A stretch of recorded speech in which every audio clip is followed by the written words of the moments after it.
Vou te passar aqui o checklist de onboard que a gente faz aqui na agência com cada cliente novo que a gente recebe. Meu nome é Camila Bará, produzo conteúdos há mais de 18 anos, estou focada no digital há uns bons 6 anos, sou mentora de social medias, tenho uma agência e vou te passar tudo que a gente faz por aqui quando o assunto é receber um novo cliente. Depois do aceite do cliente na reunião comercial, a gente agenda com ele já uma segunda reunião, que é quando ele vai nos passar o briefing de tudo aquilo que nós precisamos. Nesse briefing, é uma reunião que dura ali 1 hora e meia, para que a gente possa ter tempo de perguntar tudo. Perguntamos sobre a história do cliente, a história do produto, do serviço, por que ele faz o que ele faz, o que ele acredita dentro daquele ambiente, dentro daquele nicho. Qual que é o nicho, qual que é o público que ele enxerga, qual que é o público ideal. A gente enche ele de perguntas que são perguntas estratégicas, que vão nos dar munição para fazer essa construção depois. Nesse meio tempo, a gente faz a construção do contrato também.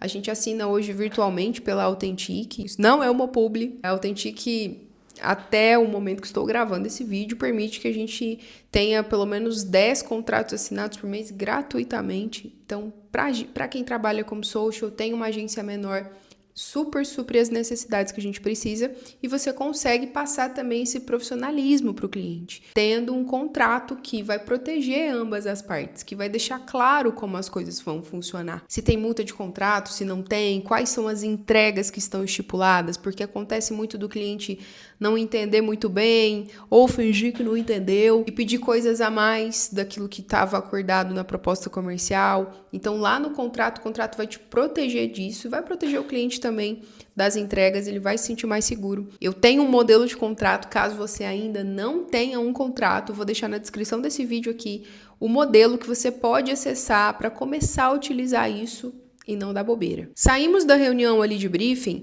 a gente já faz a solicitação para o cliente de materiais que são úteis para a gente. Às vezes ele tem lives, aulas que ele deu ao vivo, que podem ser utilizadas como insumo, fotos que ele tenha tirado, materiais antigos, brand book, linha visual se ele já tiver, tudo isso a gente solicita no final da reunião de briefing para que a gente possa usar essas coisas durante o processo de construção. Aqui também a gente já faz a criação do Trello. Nós utilizamos o Trello aqui por ser uma ferramenta mais fácil do cliente lidar no dia a dia. Então, mesmo que ele nunca tenha tido contato com o Trello, é uma ferramenta fácil da gente ensinar, fácil de inserir na rotina dele. Então, a gente cria o Trello e ali dentro do Trello, a gente vai colocando todas as informações do cliente, cria um card para cada pilar estratégico, cria card para links, cria card, enfim, para tudo que é coisa que você imaginar ali do nosso processo. E a gente coloca tudo dentro do Trello. Também fazemos a criação das pastas no Google Drive. Porque como o cliente precisa sempre mandar arquivos, enviar vídeos, a gente organiza esses arquivos dentro da nuvem. Criamos ali pasta de vídeo bruto, vídeo editado, pasta de arquivos para usar na edição dos vídeos, tudo separado de carrossel, de estático, para que toda a equipe que está envolvida no projeto consiga acessar aquele material. Desde o início, quando eu trabalhava sozinha, né?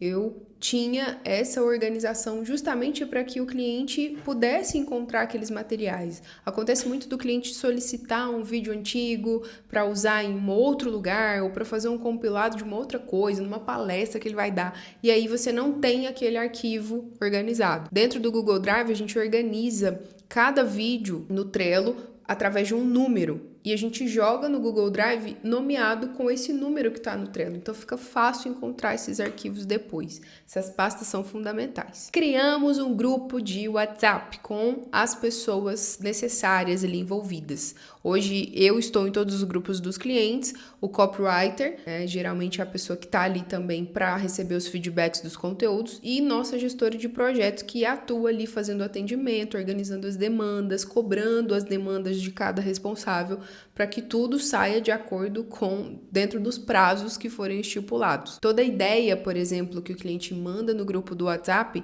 a gestora de projetos pega, leva para o Trello e deixa tudo organizado para quando o copywriter for fazer ali o planejamento, cada conteúdo, ele ter essas ideias já organizadas também, isso ajuda demais no processo. Então, a gente já cria esse grupo, já explica para o cliente também para que vai funcionar esse grupo, que ele já começa também a mandar os links úteis por ali, as ideias, as referências. Então, a gente já vai sendo munido de informações para fazer a construção estratégica. Da primeira reunião para a segunda reunião, que é a reunião onde a gente vai apresentar a estratégia, eu peço de 10 a 15 dias, que é o tempo que leva para a gente conseguir fazer um bom estudo de público, estudar as referências, ver os links, ver os materiais que o cliente tem, pegar as informações da reunião de briefing, construir posicionamento, construir, enfim, tudo que a gente precisa, linha editorial, formatos de conteúdo, a personalidade do cliente dentro do conteúdo, diferencial da solução, enfim. E aí, marcamos essa segunda reunião estratégica para apresentar cada centímetro dessa estratégia para o cliente. Tudo aquilo que foi construído, posicionamento, personalidade, diferencial da solução, o estudo do público, tudo isso é apresentado, mesmo que de forma rápida, porque às vezes são coisas que o cliente já está cansado de saber, mas a gente faz esse double check ali com o cliente, ver se está tudo ok, se é isso mesmo, se entendemos corretamente, se aquela forma de comunicar o que ele falou, ele gostou, tá correto, não tá, enfim. E aí ele aprova toda a estratégia e a gente começa a apresentar esses primeiros conteúdos nessa segunda reunião também. Então a gente mostra as primeiras copies, passa por cada uma delas, para que o cliente entenda como a estratégia que a gente criou tá de fato sendo aplicada no conteúdo. Porque uma coisa que acontece muito é o cliente ficar assim, tá, de onde que tiraram essa ideia aqui? Por que o conteúdo está sendo construído assim? Aí ele começa a pedir muita refação, ele começa a se posicionar e trazer ideias que às vezes não casam com a estratégia. Por quê? Porque ele tem clareza da estratégia. Então, quando ele tem clareza do posicionamento, quando ele tem clareza dos formatos de conteúdo, quando ele tem clareza do porquê que cada coisa está sendo construída, o que acontece é ele respeitar mais as nossas ideias e trazer ideias que de fato casam com aquilo. E ele precisa entender o que está acontecendo. Então, a gente apresenta tudo e mostra para ele na prática o conteúdo com aquela estratégia que foi construída. Por que essa frase está aqui? Por que estamos falando desse tema? Por que trazemos esse jargão para o meio do roteiro? E ele começa a ver sentido nas coisas. Eu te falo que é aqui que eu sinto que o cliente fica mais encantado. É aqui que ele mais elogia. É aqui que a gente consegue gerar aquele impacto da primeira entrega. Porque raramente o social media faz tudo isso. Social media às vezes vai direto para a linha editorial. E quando a gente apresenta a estratégia, explica, mostra essa estratégia aplicada no conteúdo, o cliente fica encantado. Nessa reunião de apresentação estratégica, nós também deixamos muito claro para o cliente todos os processos da agência. Processo de construção, de planejamento, a construção dos conteúdos, o processo de edição, o processo de criação de design, o processo de planejamento ali semanal ou quinzenal, de acordo com aquilo que você acordar com o cliente, que a gente acorda com o cliente aqui. Como que ele vai mover os cards no Trello, como que ele vai pedir uma alteração dentro do Trello. Tudo isso é explicado para que fique claro a maneira que a gente trabalha e como a gente pode também encaixar a rotina dele com a nossa para que tudo caminhe bem. E aí daí para frente é fazer realmente o planejamento semanal, planejamento quinzenal, depende de cada cliente. Aqui ainda não trabalhamos com planejamento mensal, porque a gente gosta muito dessa coisa de planejar, postar, entender o que aconteceu para depois programar mais conteúdos. Quando a gente faz um planejamento muito longo, pode ser que a gente encontre ali erros durante já o processo que a gente não vai conseguir corrigir porque já tem 30, 40 conteúdos prontos. Então a gente prefere fazer planejamentos um pouco mais curtos, mas a gente também adapta muito ao que o cliente precisa. Só que isso precisa ficar acordado aqui nessa etapa de onboarding, quando o cliente está entrando. Nunca é demais explicar aquilo que nos parece óbvio. Então explique todos os processos. Explica inclusive como, quando, onde o cliente pode pedir uma alteração. Explica de novo para ele, por mais que ele já tenha aceitado a proposta comercial, explica de novo o que está incluído na proposta, o que não está.